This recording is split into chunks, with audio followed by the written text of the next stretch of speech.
बिस्मिल्लाहिर्रहमानिर्रहीम अस्सलाम वालेकुम। आप फेसबुक और यूट्यूब चैनल देख रहे हो। मेरा नाम है अब्दुल रहमान। नाज़रीन, 17 जनवरी है।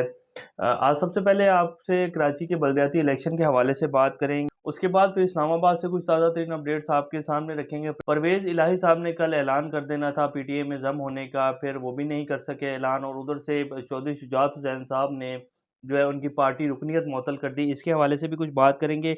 हमारे जो वज़ीर-ए-आज़म हैं शहबाज शरीफ साहब, उन्होंने कल एक अरब टीवी को जो है इंटरव्यू दिया है। उसके हवाले से भी आपके सामने कुछ तफ़सीलात रखेंगे। इमरान खान साहब ने कौमी असम्बली में वापस जाने का ऐलान कर दिया है और वो कह रहे हैं कि जी हम वापस जाएँगे और उसके बाद वहाँ जाकर जो है एक अबूरी सेटअप के ऊपर बातचीत होगी। तो ये सारी तफ़सीलात आज आपके सामने रखेंगे। इससे पहले अगर आप लोगों ने चैनल को सब्सक्राइब नहीं किया तो रेड बटन को प्रेस कर लें और बेल आइकॉन को भी प्रेस कर लें ताकि लेटेस्ट अपडेट्स आप लोगों को मिलती रहें और ये जो हमारा ताल्लुक है ऐसे ही जुड़ा रहे। कराची के बलदियाती इलेक्शन में जी धांधला कर दिया गया है और पूरे पाकिस्तान में जब जनरल इलेक्शन होते हैं ना जी, तो शाम 9, 10 या 11, 12 बजे तक मैक्सिमम जो है वो पूरे पाकिस्तान का जो है वो 80 टू 90% रिज़ल्ट सामने आ जाता है और ये पता चल जाता है कि जी अब वज़ीर-ए-आज़म कौन सी जमात का बनेगा, कौन सी जमात जो है वो जीत रही है। बाज़ या बढ़तरी जो है वो नज़र आ जाती है। लेकिन परसों जो है वो 15 तारीख को वहाँ इलेक्शन हुए। पूरा दिन जो है वो 5 बजे के बाद पूरी रात गुजर गई और अगले दिन जाके तकरीबन 8 से 9 बजे, कल की मैं आपके सामने बात रख रहा हूँ, तो 8 से 9-10 बजे जो है ये अनाउंस किया गया रात के अंधेरे में जी कि जी पीपल्स पार्टी जो है उसने वाज़ेह अक्सरियत हासिल कर ली है। यानी कि उसने पूरे सिंध में झरलू फेर दिया। सिंध में तो पीपल्स पार्टी पहले ही जीत गई थी, वहाँ भी ठप्पे-शप्पे लगे और कराची में जमात-ए-इस्लामी जीत रही थी। उनके हाफ़िज़ नईमुर रहमान साहब ने कल ही कह दिया था कि जी 91 91 सीट्स के ऊपर हम लोग वाज़ेह बढ़तरी है हमारे पास, और जिन 10 सीटों के ऊपर अब उनको हरा कर जो है वो पीपल्स पार्टी को बढ़तरी दी गई है। तो आज बाकायदा उन्होंने ये जो है ट्वीट किया है जिसमें उन्होंने कहा है कि जी हमारे पास ये जो 10 सीटें हरवाई गई हैं हमें और जो पीपल्स पार्टी को बढ़तरी दी गई है, इन 10 सीटों को हमारे पास फॉर्म 11 मौजूद था और इसके ऊपर बाकायदा प्रिजाइडिंग ऑफिसर के साइन थे और अब ये जो 10 सीटें हैं ये पीपल्स पार्टी की उसमें डाल दी गई हैं। तो पीपल्स पार्टी जी 93 सीट्स जीती है यूसीज़ की और जमात इस्लामी जो है वो 86 सीटें जीती है और पीटीआई जो है वो 40 सीटें जीती है। तो पहले नंबर पे के ऊपर जी पीपल्स पार्टी चले गई है। हालांकि पहले कल तक शाम तक ये बात हो रही थी कि जी जो मेयर है वो जमात इस्लामी का बनेगा और पीटीआई भी उनके पलड़े में वोट डालेगी। लेकिन फिर टोटल जो है वो एक सिनेरियो ही चेंज कर दिया गया और पीपल्स पार्टी जी अब जीत गई है। और पीपल्स पार्टी कैसे जीती है जी, पीपल्स पार्टी ने कोई बहुत अच्छे काम किए हैं कराची में। तो ये कराची वाले बेहतर जानते हैं और किस तरह उनको जितवाया गया है, किस तरह जो है ये जब कल रिज़ल्ट लेट किए जा रहे थे ना, तो तभी पता चल गया था कि क्या हो रहा है और धांधला जो है वो एक प्रॉपर किया गया। अब इसके ऊपर जो हाफ़िज़ नईमुर रहमान हैं और जमीयत इस्लामी के जो अमीर हैं सिराजुल हक साहब, उन्होंने कहा है कि जी हम ये जो रिज़ल्ट्स अनाउंस किए गए हैं हम इन्हें नहीं मानते हैं और ये बिल्कुल जो है ये गलत रिज़ल्ट्स दिए गए हैं, धांधली की गई है। हम लोग जीती हुई सीटें जो हैं, हमारी फ़िक्स सीटें जो थी जिनके ऊपर बाकायदा हमारे पास सबूत मौजूद हैं, हमने जो है हमारे पास फॉर्म 11 मौजूद है, उसके बाद हमारी सीटें जो हैं वो पीपल्स पार्टी की गोद में डाल दी गई हैं। तो उन्होंने कहा कि जी हम इन रिज़ल्ट्स को नहीं मानते हैं।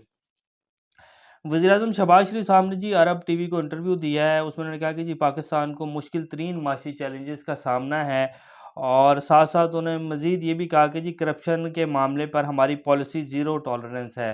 अब ये अरब टीवी को हमारे प्यारे वज़ीर-ए-आज़म साहब जो हैं वो इंटरव्यू दे रहे थे और कह रहे थे कि जी करप्शन के ऊपर हमारी जो पॉलिसी है वो ज़ीरो टॉलरेंस है। टीवी को क्या, ये जो अरब टीवी था पूरी दुनिया को पता है कि जी आपके ख़िलाफ़ तो इम्पोर्टेड हुकूमत नामंजूर और आपके ख़िलाफ़ पाकिस्तान में क्या-क्या केसेस चल रहे थे। 17 अरब रुपए के मनी लॉन्ड्रिंग के केसेस थे और आप आए उसके बाद नए में तरमीम की, अपने साथ-साथ सबको जो है बहती गंगा में हाथ धुलवाए और 1100 अरब रुपए का जो है डाका मारा गया। सारे चुप रहे पाकिस्तान में, हमारा निज़ाम, हमारे अदारे, हमारी अदालतें सब जो हैं वो आँखें बंद करके जो हैं वो जैसे कबूतर आँखें बंद कर लेता है ना, तो वैसे आँखें बंद करके बैठे रहे और फिर हम कहते हैं कि जी यहाँ जो है रूल ऑफ़ लॉ होना चाहिए, कानून की हुक्मरानी होनी चाहिए। तो यहाँ रूल ऑफ़ लॉ नहीं है, ये तो हमारे जो इस्लामाबाद हाई कोर्ट के जस्टिस साहब थे, अतर मिनिल्लाह साहब जो कि इस टाइम सुप्रीम कोर्ट के जज हैं, उन्होंने कह दिया था कि पाकिस्तान में रूल ऑफ़ लॉ नहीं है जी, यहाँ पाकिस्तान में रूल ऑफ़ एलीट है। कुछ लोगों के लिए जो है कानून है, बाकी तो पाकिस्तानी अवाम भेड़-बकरी हैं। तो बहरहाल ख़ैर, अब वो कह रहे हैं कि जी करप्शन जो है उसके लिए ज़ीरो टॉलरेंस है और ख़ुद जो है अरबों रुपए के डाके मारे हुए हैं। फिर उन्होंने कहा कि इस्लामाबाद, चीन और अमेरिका के दरमियान पुल है। अब ठीक है, पाकिस्तान जो है वो पुल तो है चीन और अमेरिका के दरमियान, अब ये पुल जो है वो इस्तेमाल ही किया जा रहा है, इसमें पाकिस्तान को तो कुछ मिल नहीं रहा। और अमेरिका के कभी पाकिस्तान जो है अमेरिका के लिए ज़्यादा पुल जो है अमेरिका के नीचे हो जाता है, कभी चीन के नीचे हो जाता है, और पाकिस्तान जो है बेचारा ज़लील ही हो रहा है। पाकिस्तानी अवाम तो जी पिछले कई दहाइयों से और यही सुने जा रहे हैं जी, समंदर से गहरी, ऊपर से यूँ, और अमेरिका यूँ है और अमेरिका यूँ है। और अब जो हमारे हालात हैं वो आप सब लोगों के सामने हैं। IMF ने कह दिया कि जी कोई पैसे वैसे लिए कोई रिलीफ नहीं मिलेगा, जो शराइत है उसको पूरी करो, उसके बाद हमारा मिशन आएगा तो तुम्हारी अगली जो किस्त है उसके बारे में बात होगी। तुम्हारे पाकिस्तान में सैलाब आया है, इससे हमें कोई लेना देना नहीं है भाई। जो तुमने शराइत थी, जो तुमने वादे किए थे उनको पूरा करो, अपनी उनके ऊपर उसके ऊपर पूरा उतरो, फिर मिशन आएगा और तुम्हारी अगली किस्त जारी की जाएगी। ये हमें रोना-धोना जो है मत सुनाओ। अगर ज़्यादा रोना-धोना है तो अपने जो अरबों डॉलर के अकाउंट्स बनाए हुए हैं उनमें से पैसा निकालो, क्योंकि पूरी दुनिया जानती है जी, ये तो अब बात किसी से ढकी-छुपी है ही नहीं। और ख़ास तौर पे जो दुनिया के वो लीडरान जो मुल्कों को चलाते हैं, उनकी रिपोर्टें एजेंसियों के पास होती हैं। दुनिया को पता होता है कि ये जो हुक्मरान हमारे सामने बैठे हुए हैं, इस मुल्क से आए हुए हैं, इनकी क्या वर्थ है, इनके क्या-क्या इन्होंने कारनामे हैं, क्या-क्या किया है इनके मुल्क में, इनकी कितनी इज़्ज़त है इनके मुल्क में, इनको जो है अवाम कितना पसंद करती है, इनके मुल्क में इनके खिलाफ कौन-कौन से केसेज़ हैं, तो ये सबको सब कुछ पता होता है। तो उन्होंने कहा कि जी ज़ीरो टॉलरेंस पॉलिसी है हमारी, जैसे कि शहबाज शरीफ साहब ने कहा ज़ीरो टॉलरेंस है, तो उन्होंने भी कहा कि जी हमारी तरफ से ज़ीरो टॉलरेंस ही है शहबाज शरीफ साहब। आप जो है अपने जो आपने वादे किए थे वो पूरे करें, उसके बाद आपसे अगली बातचीत होगी। इमरान खान साहब ने जी कौमी असम्बली में वापस जाने का ऐलान किया है, और वो कह रहे हैं कि जी लाज़िमी बात है, शहबाज शरीफ साहब ने एतमाद का वोट लेना है और उसके बाद जो है मुल्क जनरल इलेक्शन की तरफ जा रहा है। तो अगर हम असम्बली में नहीं जाएँगे तो जो इन्होंने राजा परवेज़ अशरफ को एक बना के बिठाया हुआ है, डमी अपोज़िशन लीडर बनाया हुआ है, तो उसी को मिलाकर फिर ये जो है वो बुरी सेटअप बना लेंगे और बुरी वज़ीर-ए-आज़म बना देंगे। तो हमें असम्बली में वापस जाना चाहिए और एतमाद का वोट भी लेना है। शहबाज शरीफ साहब ने तो बड़ा एक अच्छा फ़ैसला है, अब इसको भी कहा जा रहा है यू टर्न ले लिया है।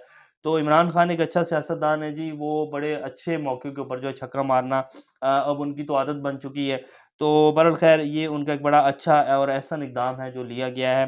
अब आपके सामने रख देते हैं जी, काफ लीग ने कल शाम तक ऐलान करना था कि जी हम लोग जो हैं वो PTI में ज़म करने जा रहे हैं, लेकिन फिर ऐलान भी नहीं किया गया और चौधरी शुजात हुसैन साहब ने बाकायदा चौधरी परवेज़ इलाही साहब की पार्टी रुकनीत जो है वो मुअत्तल कर दी है। कल शाम को प्रेस कॉन्फ्रेंस की जानी थी, लेकिन अब उसको लेट कर दिया गया है। क्या चौधरी परवेज़ इलाही साहब को मनाने की कोशिश की जा रही हैं? तो इसमें कोई शक नहीं है, परवेज़ इलाही साहब को मनाने की कोशिशें भी की जाएँगी और उनको कहा जाएगा कि जी आप क्या कर रहे हैं? आप क्यों पार्टी छोड़ रहे हैं? आप क्यों जो है ज़म करने की उसमें जा रहे हैं?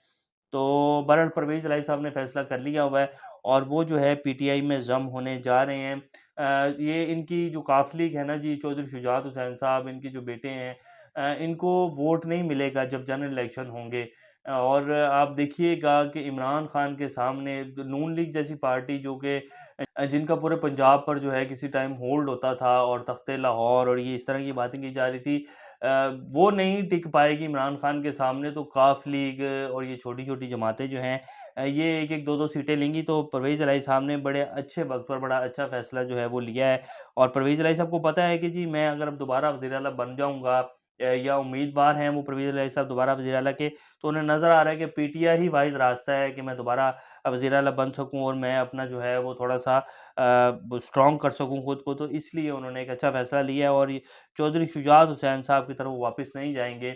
उनमें जो है दूरियाँ बढ़ गई हैं। अब इसके ऊपर सलीम साफ़ी साहब ने भी बड़ा गुस्सा निकाला कि इमरान खान ने जो है 2 भाइयों को अलग कर दिया और इमरान खान ने तनाव पैदा कर दिया। वो अपना ही जो है उनकी एक मुनाफ़िक़त है और वो अपना ही जो है उन्होंने बुग़्ज़-ए इमरान में ना लाज़मी कोई भी ख़बर आए तो उन्होंने इमरान खान का कसूर जो है वो लाज़मी निकालना होता है।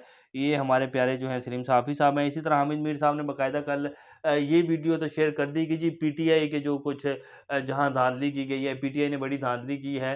उन्होंने बाकायदा वीडियो लगाई, लेकिन उन्होंने ये नहीं दिखाया कि पीपल्स पार्टी जो है वो पूरा कराची भी जीत गई, पूरा सिंध भी जीत गई। पीपल्स पार्टी ने जो धाँधला किया है वो उन्होंने कहीं नहीं बताया। उन्होंने PTI की जो वीडियो थी ना, जो कुछ वो थे उसके ऊपर, वो उन्होंने दिखा दी कि ये देखें जी PTI वाले जो है इन्होंने ठप्पे लगाए हुए हैं और ये बाकायदा जो है इनको डाला जा रहा है। तो ये जी पाकिस्तान की सूरत-ए-हाल है। पीपल्स पार्टी ने जो डील की थी, उसको डील का वो जो है मिल चुका है और पीपल्स पार्टी के जो ताल्लुकात हैं जी एस्टेब्लिशमेंट के साथ, वो बहुत अच्छे हैं। इसीलिए बिलावल साहब ने कुछ दिन पहले ये भी कहा था कि जी अगला जो वज़ीर-ए-आज़म होगा, ना तो वो PTI से होगा और ना ही वज़ीर आला PTI का होगा।